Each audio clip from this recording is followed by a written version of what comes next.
Sveiki, darbie draugi! Šoreiz te atkal es, Laiciņā esmu bijis, bet šoreiz atkal uznāca iedvesma parunāt un parunāšu par Ukrainu un par to, kā ir izšakarēta Latvija. Un Ukraina, diemžēl, seko Latvijas pēdās.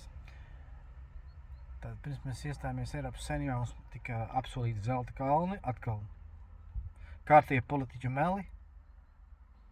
Tagad, jo dziļāk Eiropas Savienībā, jo lielākā dirsā.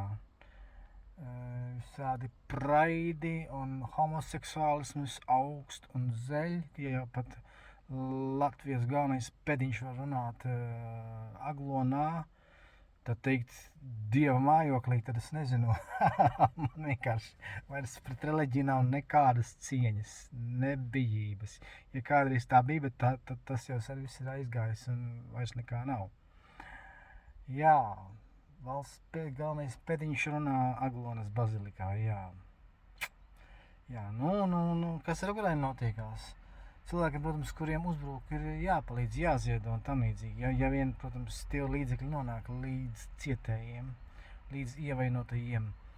Bet tas, ka tāda notiek Ukrainas zilizācija un pēdiņizācija, ja, ka Ukraina ar Zeļenski priekšgalā tiek izpārdota Eiropai. Tas ir smagi. Tas ir ļoti smagi. Iedomājies, absurdu par nodokļu maksātāju naudu. Tam pašam nodokļu maksātājiem tiek, kā lai pasaka, skalotas smadzenes. Tas ir skarbi, tas ir iespējams ne tikai Latvijā, diemžēl. Tas notiek, es domāju, ka visā pasaulē. Bet koruptīvajā Latvijā, kur viens otru piesedz un mazgā rokas, mens cilvēku nosit, ir ok. Mens brauc ar reibumā pie stūras, ir ok. Ak, Dievs! Un tādu piemēru ir daudz un dikti un redz. Pēc CSDD datu noplūdes Kulbergs pasaka, un valsts prezis pasaka, kad CSDD vadītājiem un padomē ir jāatkāpjas. Viņi saka, nē, mēs neatkāpsimies. Kaut kā šitā Latvija vispār nav nekādas kultūras, ir tikai roku mazgāšana, vienam otra piesekšana un parazitēšana uz nodokļu maksātāja rēķina.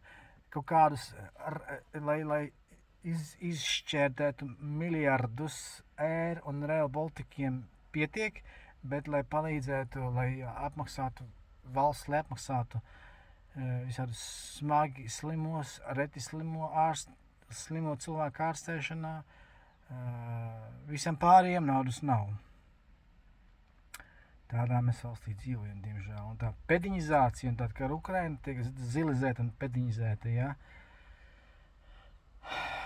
Trešais dzimums, kura vienkārši nav, reāli nav. Ir kaut kādi debīli, slimi cilvēki ar psihiskām noslēgcēm to es izdomājuši,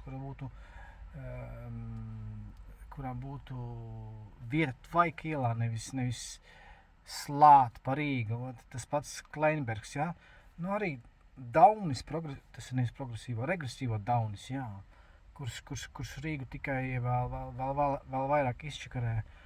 Un ar to visu nelegālo imigrāciju un arī legālo imigrāciju, jā. Tā vietā, lai izlabotu valsts ekonomiku un mēģinātu atgriezt atpakaļ uz dzimteni aizbraukušos, notiek Latvijas tālāk izčakarēšana, tālāk izvarošana ar legālo un nelegālo imigrāciju. Vai man gribās tādā valstī dzīvot? Loģiski, ka negribās. Vai man gribās tādai kretīniskai valstī maksāt nodokļus? Noteikti, ka negribās. Paldies, un visu gaišu līdz nākamajai reizei.